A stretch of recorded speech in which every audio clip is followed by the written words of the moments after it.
Hi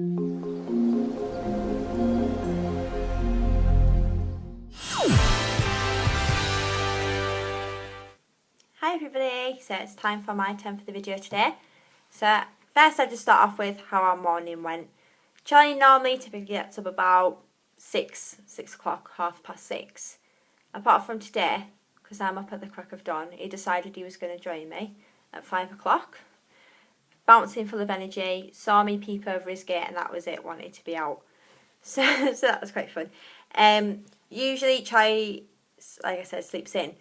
So by the time he comes downstairs for breakfast, everything's ready for him and he likes it that way.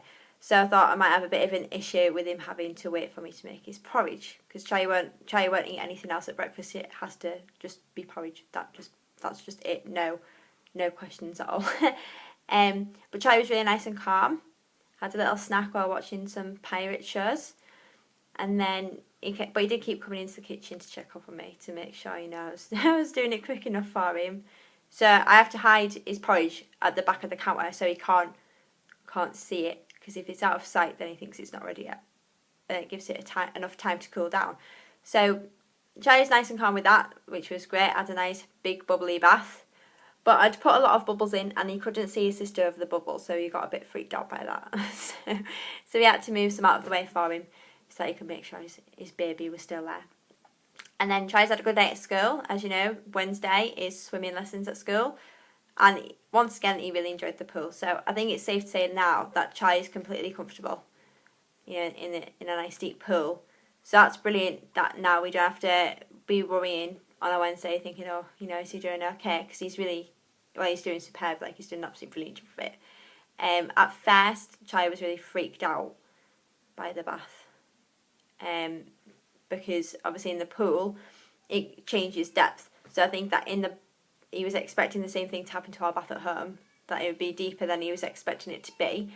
But that issue is all gone now. We know Charlie's happy with water again, which is awesome stuff. So on the grand scheme of how far it goes today, there's not much more to report at the minute. Charlie's currently sat eating an absolutely huge dinner. I don't know where he puts it all. As you'll see in the videos, he's just straight up and down. There's nothing on him, but he eats like a fully grown man. So it's probably a good job that he eats so much with having very long days at school. And the fact that he never stops ever. Like, he always has to be on the go. He's never still. He's always at least jumping. So that's good, I guess, that he has such a good appetite. I'm just wondering if there's any videos that you'd like, maybe specific to something to enjoy with autism. So it might be like stimming, might be how strict kids are with routine and things like that. If there's anything that any of you are personally going through or going through with your little ones that you maybe like a bit of advice on, or just see how we've maybe dealt with certain things that could help you guys personally, that would be awesome. And it's always a pleasure, to make specific videos for anyone. All you have to do is just pop a comment, and then we'll go with it. We'll roll with that.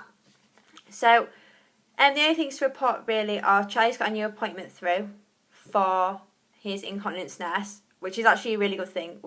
We couldn't go to the last one due to Charlie's hernia situation. So we went in school that day with Charlie needing to be at the hospital and then at the doctor's as well. But it's really positive that now they think Charlie's ready to start going to the toilet.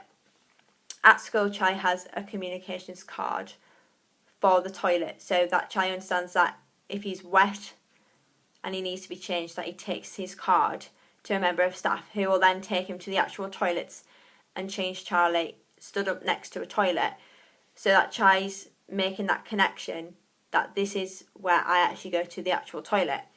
And Charlie is fully able now to let someone know when he needs changing, or if he's feeling like he needs to go. So now we're going to have these meetings to make the next steps towards making like a routine bath time break, if you like, for Charlie.